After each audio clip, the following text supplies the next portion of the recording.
Bonjour. Bon, tu es le coordinateur adjoint du groupe Airbus. Tu représentes la partie hélicoptère et tout récemment, tu as été le leader du groupe de négociateurs de l'accord santé-prévoyance. Oui, effectivement, j'ai été le leader du groupe de négociation. Ça a été pour moi un honneur et une grande fierté parce que là, bien sûr, la santé et la prévoyance, c'était un sujet qui me tenait à cœur.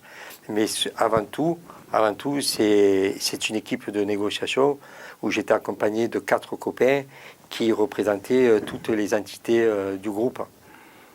Ok. Et pour toi, Patrick, quel est le rôle de la protection sociale d'entreprise sur la santé et prévoyance?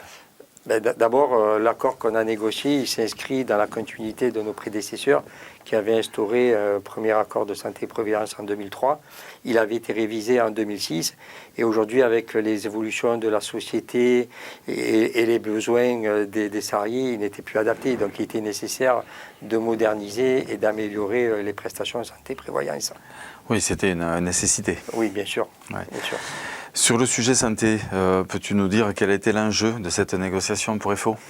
Le principal enjeu, c'était d'augmenter le budget alloué à la santé, sans lequel on n'aurait pas pu améliorer les prestations et parvenir au niveau de couverture qu'on a pu négocier dans le cadre de cet accord.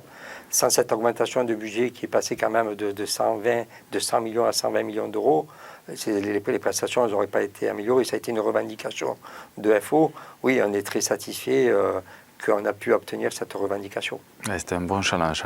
Oui. Et sur la partie prévoyance, c'était quoi l'enjeu?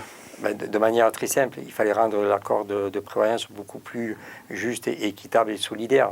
Il y avait une différence de prestations entre les non-cadres et les cadres qui n'y avait pas lieu d'être.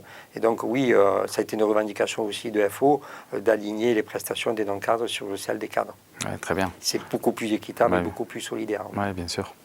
Et pour finir, quel enseignement tu auras tiré toi personnellement de cette négociation qui a quand même duré près de 5 mois? Oui, personnellement, pour moi, ça a été une expérience humaine et sociale très enrichissante. Oui, parce que c'était un sujet important, la santé et la prévoyance. Mais au-delà de ça, cet accord démontre qu'une fois de plus, quand le dialogue social est utilisé dans l'entreprise et qu'on arrive à négocier des accords, c'est la seule voie qui permette de garantir les droits des salariés. Et c'est ce qui marche. C'est la politique contractuelle qu'on mène depuis plusieurs décennies dans le groupe. Ça fonctionne et il faut que ça perdure. Et une fois de plus, ça a marché. C'est très bien. Oui. Bon, ben écoute, je te remercie et félicitations à tout le groupe. Donc. Merci. Et merci. Au revoir. Au revoir.